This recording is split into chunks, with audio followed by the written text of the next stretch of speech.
Olá, o nosso tema é artigo científico e monografia. O grupo é composto por mim, Luana Paula, Ana Paula Monteiro, Débora Borges, Helena Isaura, Jane Kelly e Tamires Alves. O objetivo desse seminário é compreender como é feita a estrutura do artigo científico e da monografia, para que fique mais fácil para os estudantes entender como que funciona a estrutura de um artigo e de uma monografia.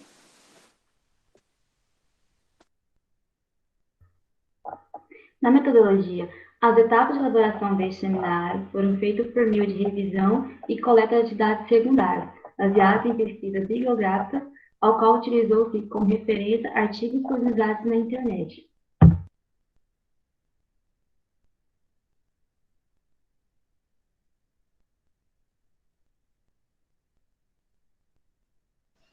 Jane? Bom, vamos falar um pouquinho sobre artigo científico. O que é artigo científico?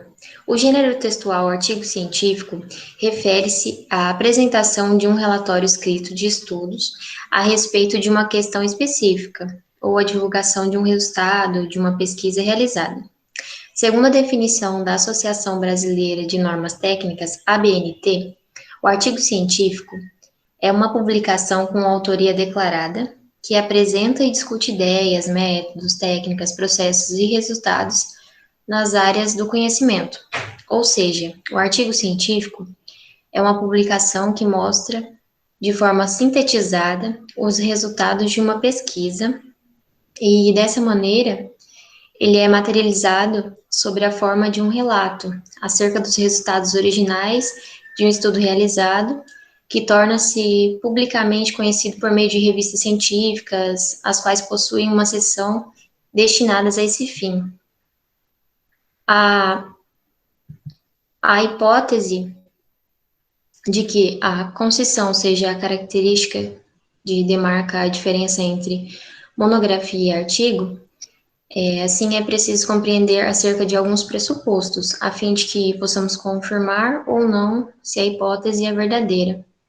É importante, tanto no artigo científico como na monografia, respeitar as normas da BNT, como fontes da Time News Roman e Arial 12. E a linguagem presente tanto no artigo quanto na monografia é a formal. O que diferencia de uma monografia é o primeiro passo, é compreendermos que, enquanto na monografia existe a possibilidade de se esmiuçar um determinado assunto, estendendo em vários capítulos, no artigo científico, tal aspecto não prevalece. Próximo.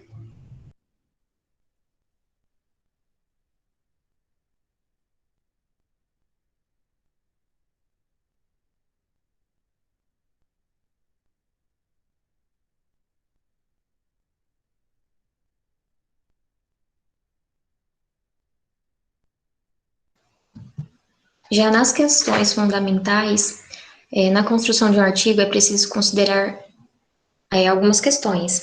Essas questões são o que se quer comunicar, para quem se quer comunicar, com que objetivo, onde e quando se pretende comunicar. Esses pontos alancados são essenciais na elaboração de um artigo, porque orienta acerca de padrões a serem seguidos, viabilizando seu desenvolvimento.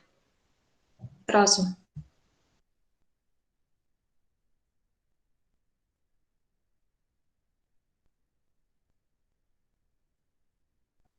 O artigo científico, ele apresenta algumas características que lhe são próprias e obrigatórias na elaboração desse gênero textual.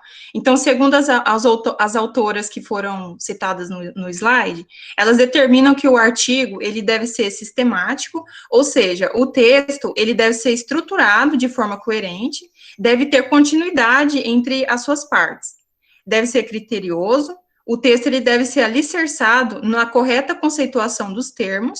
O autor ele deve indicar como, quando e onde ele obteve os dados presentes no texto, para então estabelecer as suas afirmações e conclusões.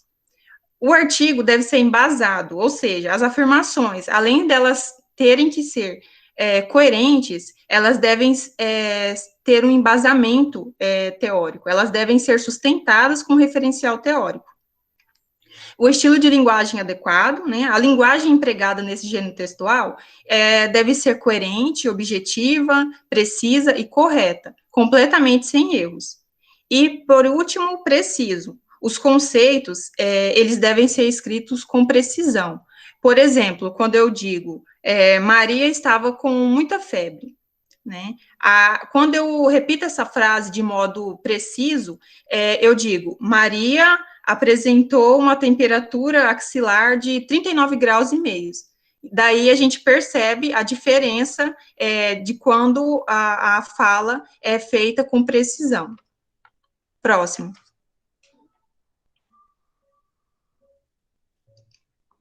Essa é a estrutura que compõe o artigo científico, e abaixo estão os elementos que compõem esse gênero textual. Temos os elementos pré-textuais, que tem o título e subtítulo, nome dos autores, resumo na língua do texto, palavras-chave, né, na língua do texto. Em elementos textuais, temos a introdução, o desenvolvimento e conclusão, que é o corpo do artigo, e elementos pós-textuais, que são as referências, os apêndices e os anexos. Próximo. O título e subtítulo. O título do artigo, ele deve ser centralizado e sempre com letras maiúsculas. O subtítulo, ele não é obrigatório, mas se houver, ele deve ser separado do título por 2 pontos. O título de um artigo, ele deve ser sempre escrito de forma coerente e bem breve, de forma a pegar somente a essência do artigo. O pesquisador, ele deve se atentar, porque o título de artigo, ele não é finalizado por ponto final. Próximo.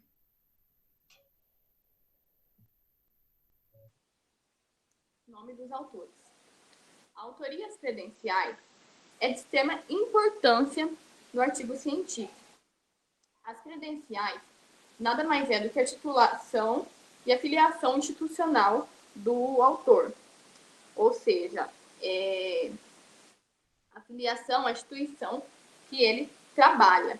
E essas informações podem ser trazidas em nota de rodapé.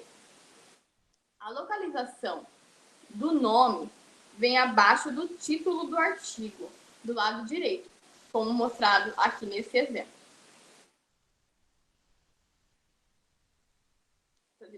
A formação dele também. O resumo na língua do texto. A NBR 6028/2003, que trata especificamente do resumo, dispõe o seguinte.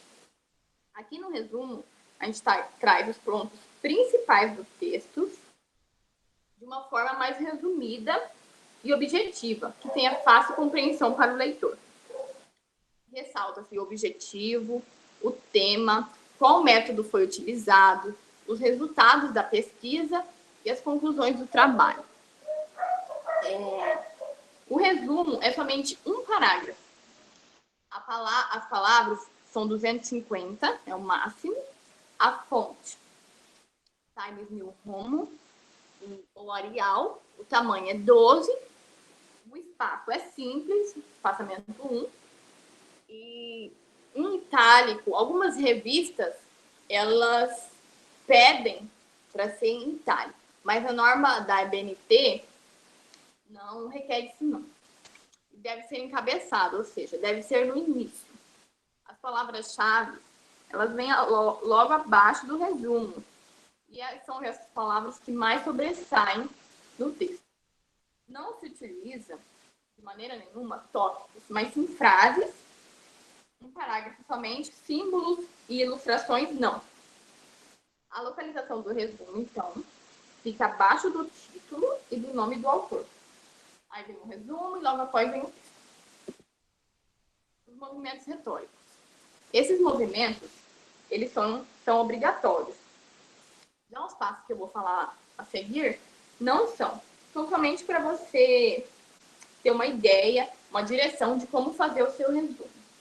Estabelecer o território e situar a pesquisa nada mais é do que trazer o problema da pesquisa, por que você quer pesquisar aquilo, a importância e argumentar sobre o tema. Ocupar o nicho. Você trazer os objetivos do seu trabalho, as características e as hipóteses. Descrever a metodologia e estrutura. É trazer as técnicas, o que você utilizou para fazer aquele trabalho. Revisão da literatura. Aqui você vai trazer os seus autores que você utilizou durante o seu desenvolvimento. Sumarizar os resultados. Você vai trazer as conclusões. Para que você fez aquilo? Qual que foi a finalidade, o resultado daquele trabalho, aquele artigo científico, né? E um exemplo do artigo científico, né, do resumo, é esse aqui, como eu já tinha falado anteriormente. Essa é uma demonstração.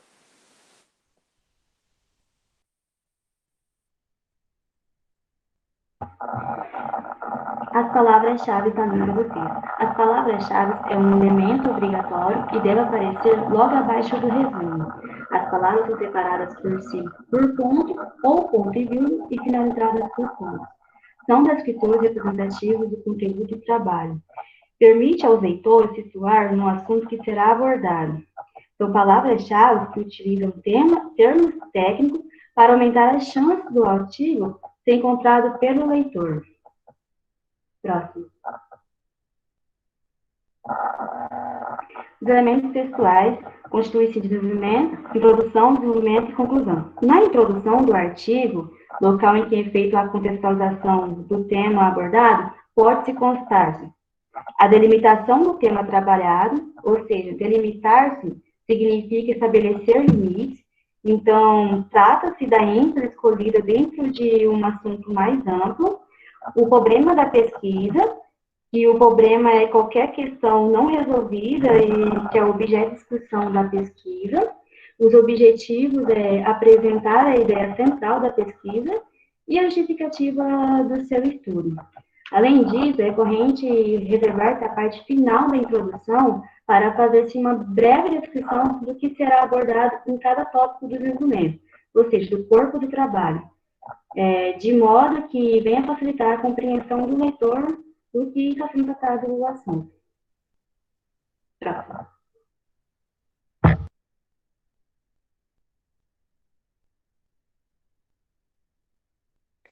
O desenvolvimento. O desenvolvimento ou corpo do trabalho é a parte mais extensa e visa apresentar os resultados da pesquisa. E ela se divide geralmente em seções e subseções, que essas vão variar em função do conteúdo. O número de seções, ela modifica conforme a pesquisa, sendo de responsabilidade do autor decidir.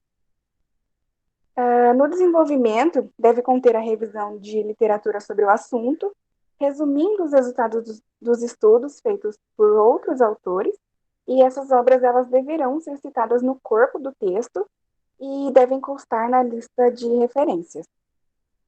No desenvolvimento está o método, e o método da pesquisa ela deve especificar os procedimentos usados para realizar cientificamente o estudo, ou seja, o propósito do trabalho, o método de delineamento, as técnicas de coleta de dados e a técnica de análise. E, em alguns casos, utilizam a seção à parte após o referencial teórico, que são os pontos A, B e C. O ponto A, os materiais e os instrumentos que apresentam e descrevem os métodos, as técnicas e os recursos de coleta de dados.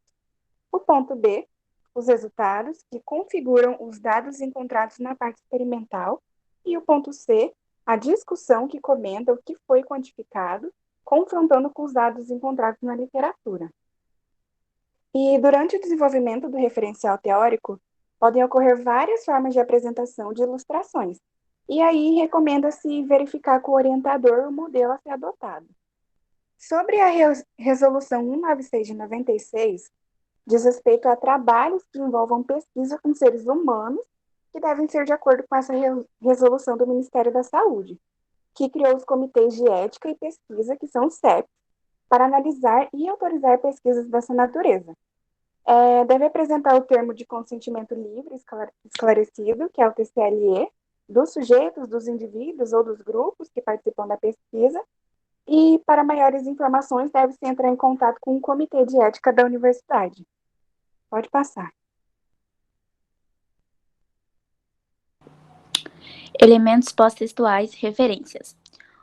Conforme a NBR 623/202, as referências trata-se de informação consultada, que geralmente vem mencionada em notas de rodapé, tratando-se então de um elemento obrigatório. Geralmente elas são por ordem alfabética, para melhor visualização do professor ou quem vai ler, né, suas referências. Caso sejam numeradas, a citação no texto deverá ser numérica também. Geralmente, as referências vêm para identificar os documentos citados no trabalho. Ou seja, caso você use algum artigo para que você faça outro trabalho, é necessário que você coloque a referência de onde você tirou. Caso não seja plágio, pois você vai copiar algo que não seja seu. Deve, portanto, indicar os autores. Geralmente, as referências vêm pelo último sobrenome em maiúsculo, seguido então do nome, e pode ser abreviada ou não. Pode passar. Já os apêndices, ele não é um elemento obrigatório, ou seja, não precisa colocar se o autor não quiser. Ela resulta em uma elaboração do próprio autor. Ou seja, se você quer fazer o seu artigo por base de um questionário e aplicar sobre determinado grupo de pessoas, você tem que colocar lá no seu artigo com um apêndice, para que então seja visualizado qual questionário ou formulário foi inserido para determinada pessoa. A finalidade do mesmo é complementar a argumentação do autor, ou seja, é de extrema importância que você crie um questionário para melhor visualização de porcentagem ou de grupo de pessoas que você queira saber o que esteja acontecendo no tal tema que você queira. Um exemplo, qual a porcentagem de mulheres que tem mais índice de violência? Ou seja, eu vou criar um questionário, aplicar em determinado grupo ou bairro, e então colocar no meu apêndice, no meu artigo científico, lá anexado. Pode passar. O anexo, ele se refere ao texto ou documento não elaborado pelo autor, que serve de fundamentação, comprovação e ilustração em seu artigo. E os métodos de identificação, o método através da NBR, Norma Brasileira de número 6022, propõe que o ou os anexos sejam identificados por letras maiúsculas, consecutivas, travessões e pelos respectivos títulos. Os anexos podem conter informações de diferentes grupos, como, por exemplo, anexo A contém informações do grupo 1, anexo B contém informações do grupo 2, e assim sucessivamente. Próximo. Tô morrendo. As considerações finais. Ela apresenta de forma sintética os resultados do trabalho, que vão salientar a extensão de sua contribuição e os méritos alcançados. Ela deve basear em dados comprovados e fundamentar-se nos resultados e na discussão do texto, com deduções lógicas que correspondem aos objetivos do trabalho. E, em alguns casos, são utilizadas recomendações e sugestões, e que aí é necessário aconselhar-se nessa situação com o orientador.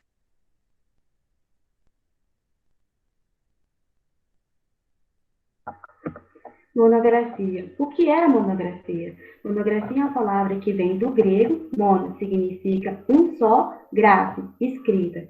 Então, monografia é nada mais que um trabalho escrito a respeito de um tema único, bem delimitado. É um ponto particular da ciência.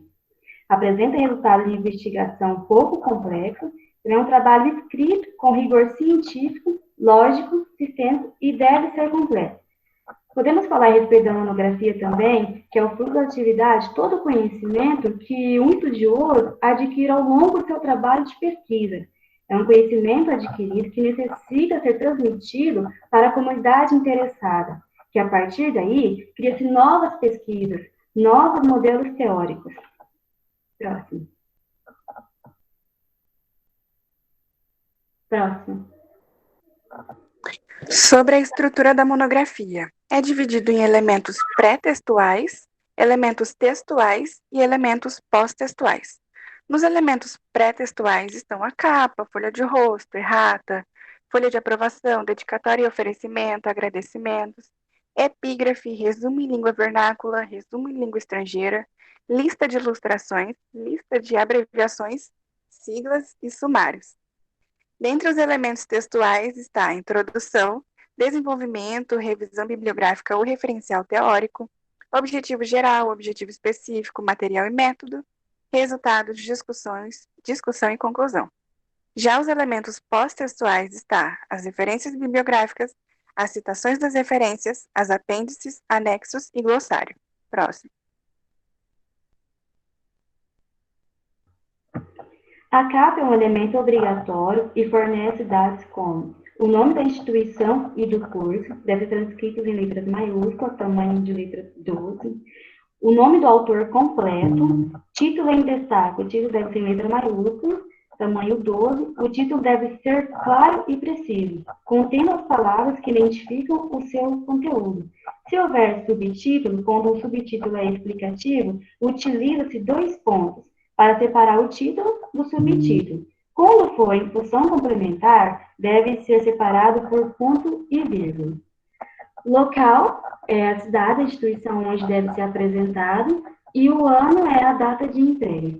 Todos esses itens eles devem estar centralizados e não usar pontuação final do título. Próximo. Na folha de rosto é um pouquinho diferente da capa. Primeiro vem o nome do autor, logo após vem o título, e se houver subtítulo, e a nota descritiva, que fica localizado à direita, onde deve informar a natureza, se é tese, dissertação, TCC, etc. O grau pretendido, como graduação, mestre, o nome da instituição e o nome do orientador, conforme está mostrando na figura. Próximo. Errata é um elemento opcional, conta uma lista das folhas e linhas onde ocorrem os erros e logo em seguida as correções, como na 5ª folha, no 2º parágrafo, na 3ª linha, onde se lê aumentou, leia-se diminuiu. Próximo. Folha de aprovação. A folha de aprovação deve ter nome completo do autor, centralizado, título e subtítulo, se houver, nota descritiva, local e data da aprovação, título e nome completo dos membros da banca, ou seja, trata-se de um elemento obrigatório que deve ter todas essas características que eu disse anteriormente, lembrando que tem que ser centralizado e deslocado à direita. Essa folha de aprovação é muito importante, pois vai comprovar que a monografia foi aceita pela banca. E, entretanto, na folha de aprovação tem que ter a assinatura de todos os examinadores. Pode passar.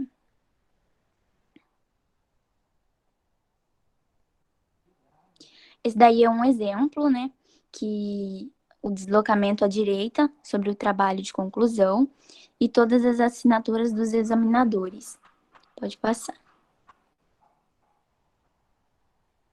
Dedicatória e oferecimento.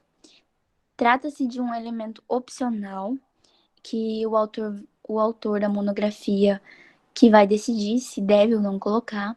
E a dedicatória é como se fosse uma homenagem que o autor presta a alguém.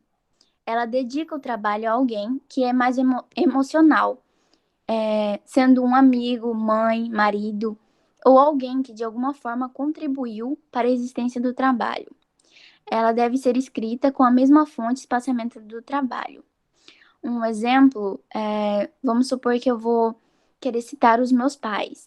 No caso, eu dedico aos meus pais por serem o meu farol durante a vida, ou aos meus familiares. Dedico esse trabalho ou ofereço esse trabalho aos meus familiares, professores e amigos de laboratório por terem compartilhado essa experiência de trabalho comigo. Ou seja, trata-se de um texto curto que é direcionado à direita também. Pode passar. Já os agradecimentos é um pouquinho diferente, pois ele é um elemento de cunho técnico. Ele vai destinar os agradecimentos a uma instituição que, porventura, tenha se dedicado, né, a disponibilizar informações, como livros, ou alguma informação que tenha contribuído para aquele determinado trabalho. Um exemplo é agradecer a alguma instituição, profissional ou até mesmo orientador. Tem que ter ordem hierárquica, sendo de maior cunho ao menor. Ele deve ser redigido com a mesma fonte de espaçamento do trabalho, sendo também um texto curto, não é longo. Como eu disse, a diferença do agradecimento para a dedicatória é que ele é de cunho técnico, geralmente voltado até mesmo para o orientador que ajudou naquele trabalho para contribuir. Um exemplo é, vamos supor que eu queira citar uma instituição. Eu agradeço à instituição pelo financiamento da bolsa de pesquisa que viabilizou a realização do presente projeto. Ou seja, eu direciono aquilo a uma instituição que realmente contribuiu para o meu trabalho. Pode passar. Epígrafe. Eu achei muito interessante, também sendo um elemento opcional. Ela deve ser inserida após o agradecimento, sendo uma frase ou uma pequena citação. Tratando-se de uma citação, ela é seguida da indicação da autoria, ou seja, tem que ter o nome do autor abaixo. Geralmente, ela é direcionada à direita também. E ela não é como um agradecimento sendo para uma pessoa ou familiar. Ela tem que ter a ver com o corpo do texto. Aquela determinada frase tem que ter alguma relação com o texto, para que então seja colocada lá. Ela pode também aparecer nas folhas de aberturas ou nas seções primárias. O autor, ele apresenta essa citação, né? Um exemplo de citação eu trouxe sobre o Coco Chanel. Ele diz que não importa o lugar de onde você vem, o que importa é quem você é. E quem você é, você sabe? É de um autor chamado Coco Chanel, de um livro História da Moda no Brasil. É uma narrativa de João Braga, que é muito interessante essa citação, que então ele coloca na história da moda do Brasil. Ou seja, você sabe quem você é, mesmo sabendo de onde você vem? Pode passar.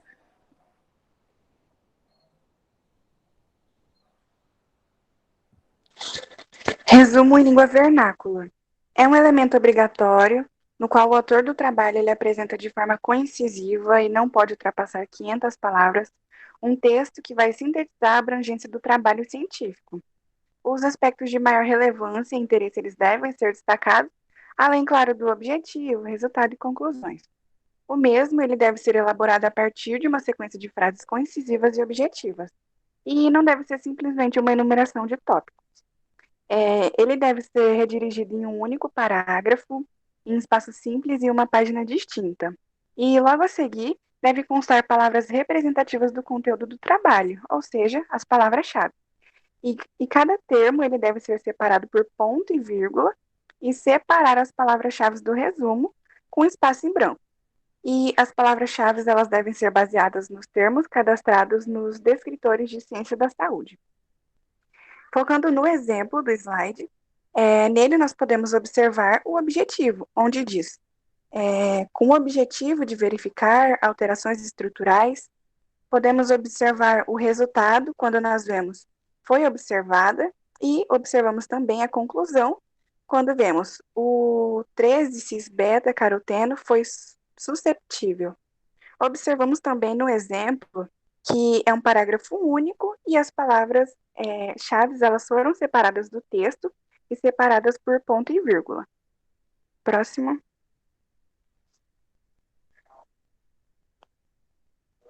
O resumo em língua estrangeira, perdão. É um elemento obrigatório e consiste em uma versão do resumo em idioma de divulgação internacional. Pode ser ela em inglês, em francês, espanhol, e de modo semelhante ao que ocorre com ela é de modo semelhante que ocorre com a língua vernácula. Ela deve ser seguida por palavras mais representativas do conteúdo, ou seja, as palavras-chave. E, no exemplo, nós também observamos a mesma estrutura e as palavras-chave separadas do texto e separadas por ponto e vírgula. Próximo.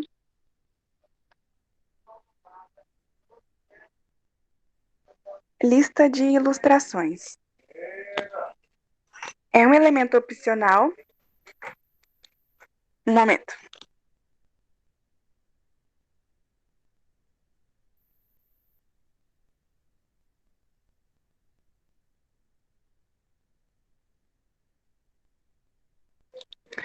Perdão.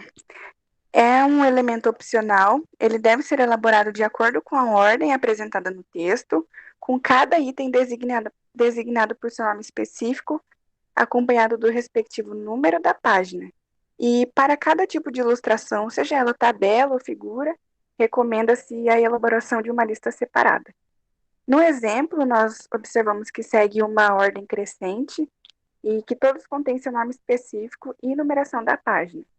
Como podemos observar, a figura 1, o seu nome é exemplo de capa, página. Passar.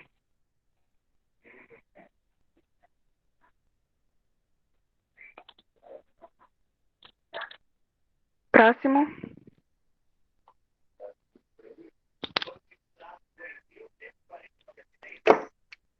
Lista de abreviaturas e siglas. É um elemento opcional que, diferente das listas de ilustrações, quadros e tabelas, se relaciona em ordem alfabética ou abreviaturas e siglas empregadas no texto, seguido das palavras ou expressões correspondentes grafadas por extenso.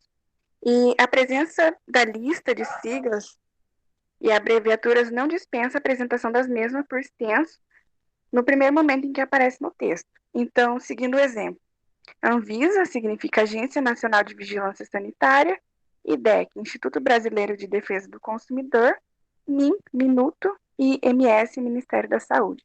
Próximo.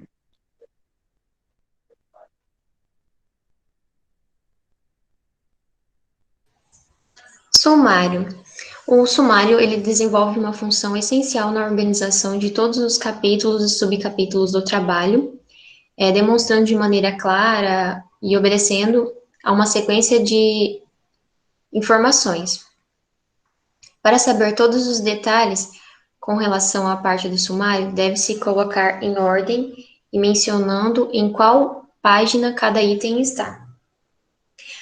Essa ordem deve ser da seguinte maneira: o sumário ele segue as normas da BNT e deve estar contido logo depois dos seguintes itens: capa, folha de rosto, folha de aprovação, dedicatória, resumo, listas que podem ser tabelas, figuras ou abreviaturas, e vindo antes do primeiro capítulo. O tipo de fonte do sumário deve ser exatamente igual à que foi utilizado em sua elaboração, ou seja, ele não pode conter uma fonte diferente das demais partes do trabalho e respeitando as normas da BNT. Próximo. A introdução é um elemento textual obrigatório. O texto introdutório é a parte em que o autor fornece uma visão geral do trabalho realizado, ou seja, localiza, né, o assunto do projeto ou experimento de modo amplo e claro. Primeiramente, ele vai enfatizar sua importância, justificar o trabalho, e em seguida ele menciona, né, os objetivos como o geral e o específico, e perguntas, hipóteses e delimitações do tema. Também deve esclarecer o campo e período complementados. A introdução deve conter informações teóricas, né, sobre o assunto do projeto, explorando várias literaturas que devem ser citadas à medida em que são usadas no texto através de números ou por nome dos autores e relacionadas nos itens de referências bibliográficas. Próximo.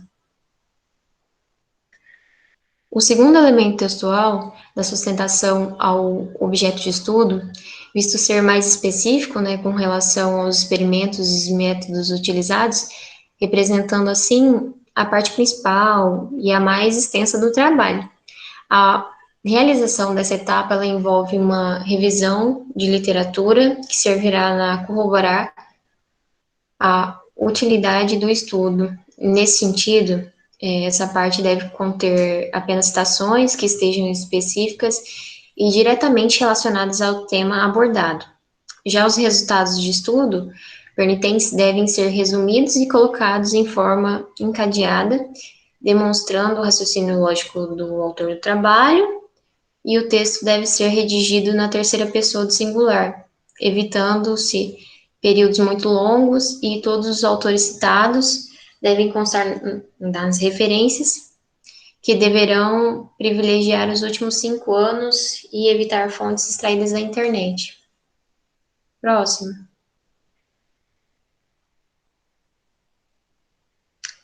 Já o objetivo geral, ele é um elemento que resume e apresenta a ideia central do trabalho acadêmico. Portanto, ele é o que do seu trabalho. Ele deve expressar de forma clara qual é a intenção daquele projeto de pesquisa, descrever, delimitar qual será o escopo do trabalho, e deve ser descrito de modo simples e objetivo, e de preferência na forma de itens. Os objetivos não devem extrapolar o que já foi realizado na pesquisa. Próximo.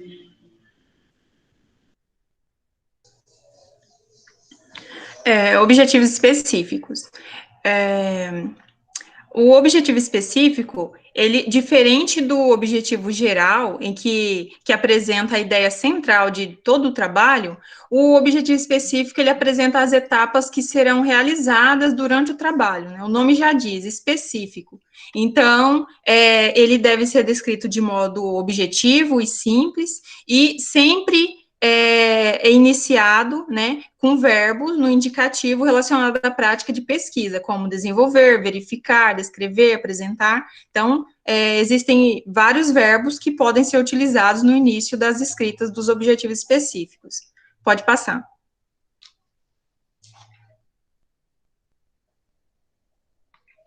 Material e método. Material e método descrevem as formas e caminhos utilizados na pesquisa para se alcançar os objetivos propostos. Ou seja, é nessa seção em que o autor ou pesquisador, ele irá descrever quais técnicas, etapas ou processos que serão executados para a elaboração da sua pesquisa. Então, é aqui em que ele vai definir, por meio da sua forma de abordagem de pesquisa, ele vai identificar e especificar se a sua pesquisa é uma pesquisa qualitativa, que é aquela pesquisa em que se preocupa com o indivíduo, resumidamente falando, ou se é uma pesquisa quantitativa, que é aquela pesquisa em que se preocupa com números. Por meio dos objetivos do trabalho, ele vai identificar também se a sua pesquisa é descritiva, se é exploratória ou se é explicativa. Já quanto aos procedimentos ou as coletas de dados que ele vai utilizar na sua pesquisa, ele vai dizer se a sua pesquisa é experimental, né, que é fonte de gente, se é uma pesquisa documental, que é fonte científica, se é uma pesquisa de campo, fonte de gente também. Então, existe uma variedade de tipos de pesquisa. Então, de acordo com os procedimentos adotados, né, na sua pesquisa, ou de acordo com as coletas de dados, ele vai definir qual é o seu tipo de pesquisa. Então, de acordo com a estratégia adotada, né, durante o estudo, a metodologia, ela compreende esses termos, que é o material e método e o método.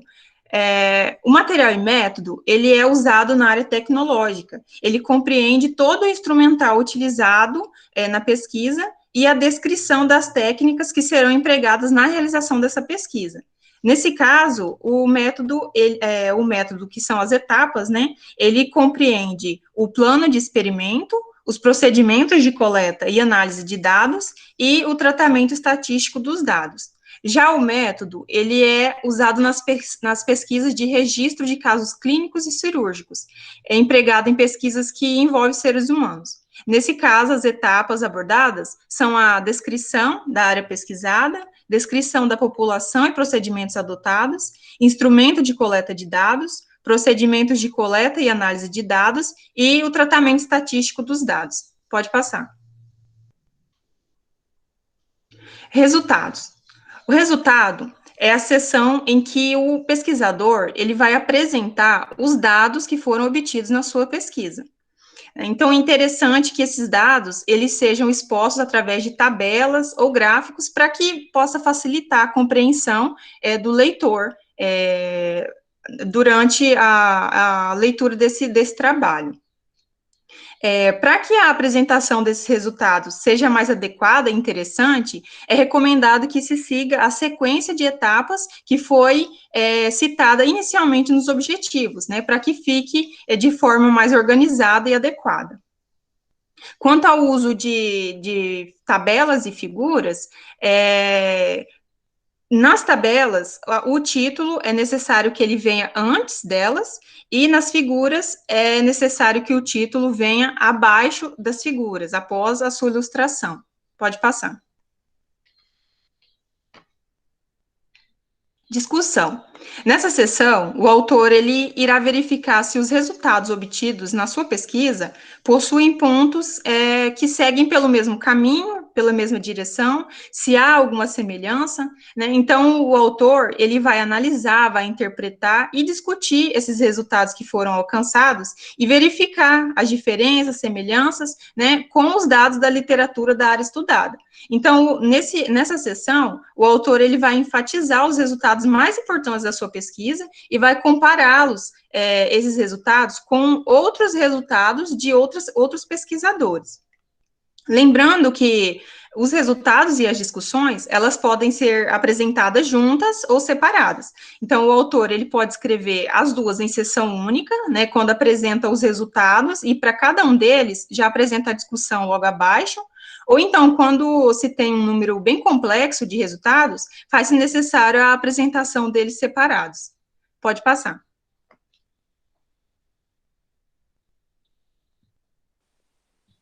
Conclusão.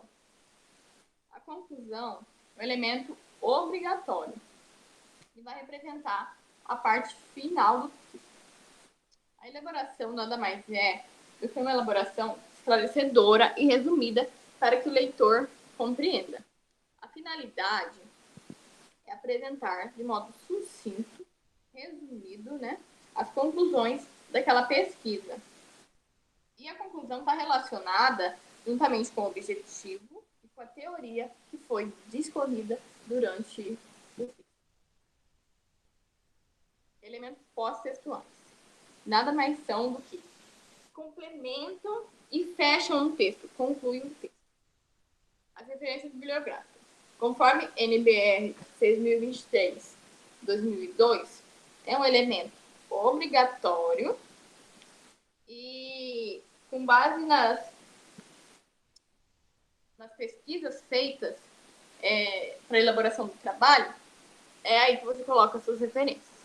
A organização pode ser organizada tanto de forma alfabética ou numérica, podendo ser apresentada em nota de rodapé, mas o que é mais utilizado é no final do texto mesmo. Aí você traz os autores, o trabalho daquele autor, conforme a norma da ABNT. Citações das referências. A citação direta é como se fosse uma cópia. É uma transcrição na íntegra do que o autor fez, da obra que ele realizou. Aqui a gente usa as aspas duplas, o autor, o ano e a página. Na citação indireta não se utiliza a página, somente o autor e o ano, conforme a norma da ABNT. A citação direta, esqueci de comentar, que tem citação longa, que é mais de 3 linhas. Aí você coloca tamanho 10, recua de 4 centímetros para a margem esquerda, ou seja, o seu texto vai para a parte direita faz um espaçamento simples, espaçamento 1, entre o texto e a citação já é um espaçamento de 1,5. A tradução nossa é quando você acha alguma referência, que você gostou de alguma parte, de alguma frase, de algum parágrafo, só que ela está em outra língua, ela está em inglês, ela está em espanhol, o que você vai fazer? Você vai traduzi-la e trazer para o seu texto.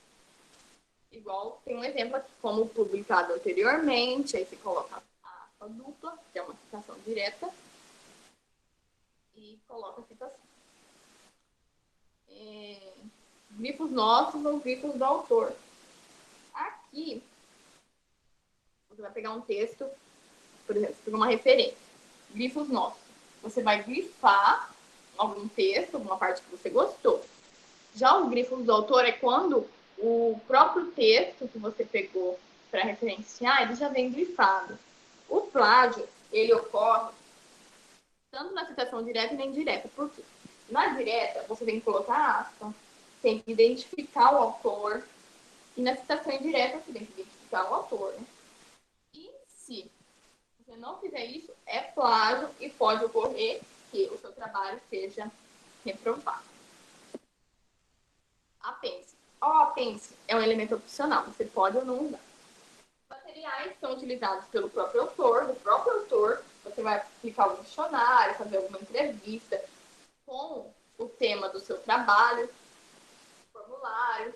E a finalidade é complementar a argumentação do autor.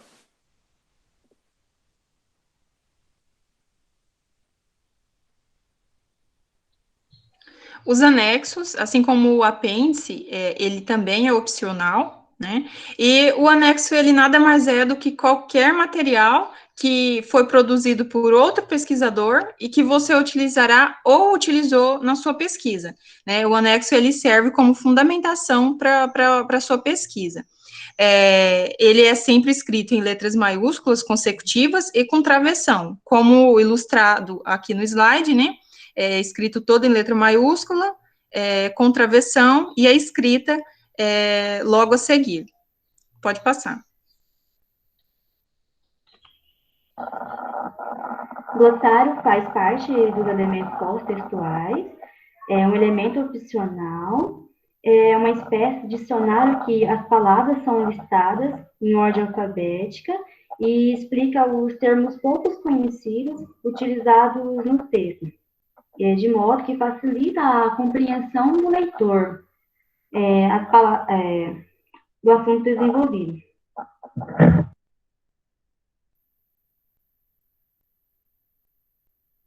Próximo.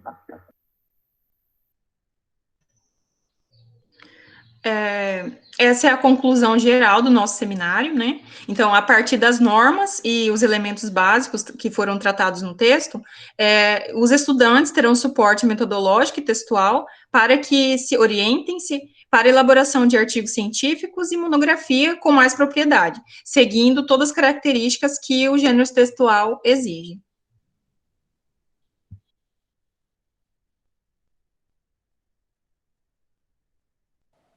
E essas são as referências bibliográficas que a gente usou.